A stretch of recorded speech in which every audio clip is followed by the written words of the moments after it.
When I was younger, I was absolutely terrified of rejection, not just from girls, but from literally everyone. A lot of the time I was scared to say the wrong thing, look really awkward. So I did what most guys do, and I tried to be someone that couldn't be rejected. So I literally overanalyzed everything, from the way I stood, to the way I spoke, to the way that I responded to texts, whether or not I sounded confident or not. And what this did, it made every single conversation feel like a test, like it was something that I was either gonna pass or something I was gonna fail. And if it didn't go well, I took it really personally, like it was something about me.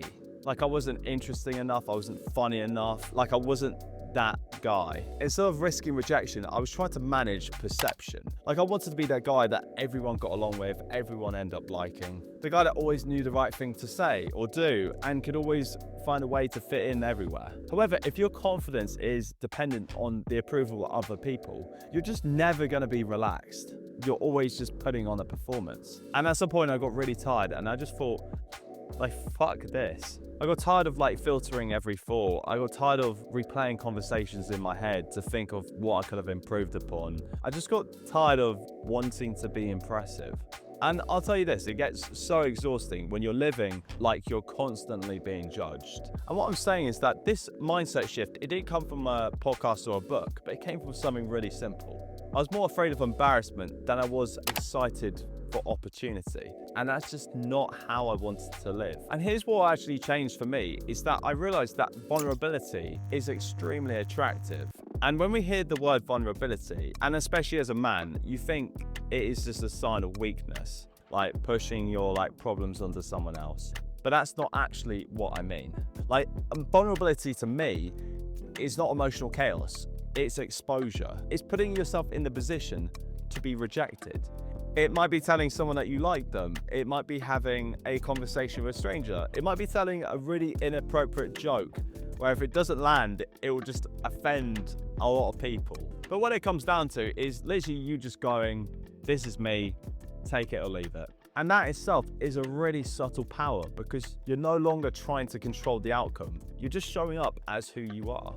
There's this concept from author Mark Manson about non-neediness. And this is that the less approval that you need from people, the more attractive you become. Think about any single person you respect. The reason why they're respected is because they're not chasing for the admiration of other people. They're not trying to impress anyone. They're just literally being themselves. They're being grounded. They're comfortable and they're secure in themselves. And nowadays, those things are really rare. And rare things do tend to stand out. And here's the thing, when you stop trying to be this person that everyone likes, people tend to like you a lot more. And this ties into something which is called the backwards law. And this is the idea that the more that you might do something, over time, it will actually result in the opposite outcome of that thing that you're doing. You can only work so many hours before you become burnt out. You can only have so many coffees before you just crash. You can only have so much sugar before you have diabetes. It's that type of thing where things eventually have a knock-on effect. The more you chase something directly, the more it actually slips away. The more you try to appear confident, the more self-conscious and insecure you actually feel. The more you try to impress people, the more desperate you seem. It's like trying really hard to get to sleep. Eventually the effort will just keep you awake. Confidence works the opposite way. Someone that's relaxed and sure of themselves, they come across strong, competent. And this is not because this person is flawless, it's because they've actually detached themselves from the outcome. And over time, rejection became less of a chore and something that gave me anxiety, but it became a bit more like practice. Every awkward interaction was a learning experience for me. It was me training myself on how to overcome certain obstacles. Because there's actually something that's really freeing in that, despite the fear. You stop waiting for when you don't feel anxious or when you feel like you're ready. You stop waiting for when you look or smell great. You just move. I'll tell you, 9 times out of 10, people are just way too obsessed about themselves to even think about you. And that embarrassing thing that you said, they probably forgot about it. But you're replaying it back in your head for years and years and years. Now in psychology, there's something called exposure therapy. And this is the idea that if you're constantly exposed to things that you're scared of, your nervous system will adapt. and you'll no longer be scared. If you avoid a rejection, your brain will label it as a threat. But if you face rejection like repeatedly, your brain will just accept it as normal. As horrible as that is, it becomes normal. Confidence is not a personality trait.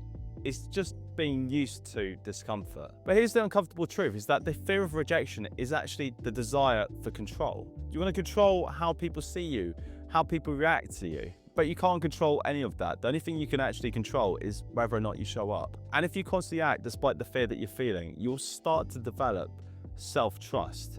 Confidence isn't the absence of fear, it's the willingness to risk rejection. It's walking into a room without rehearsing who you should be. It's saying what you actually think, provided that you're not completely offensive or just horrible. It's accepting that not everyone here is going to like you, but you shouldn't care. And when you stop trying to be universally accepted, that's when people actually start to respect you. And that's what matters. Maybe the goal isn't to avoid rejection, but maybe it's to find more ways that you can be rejected.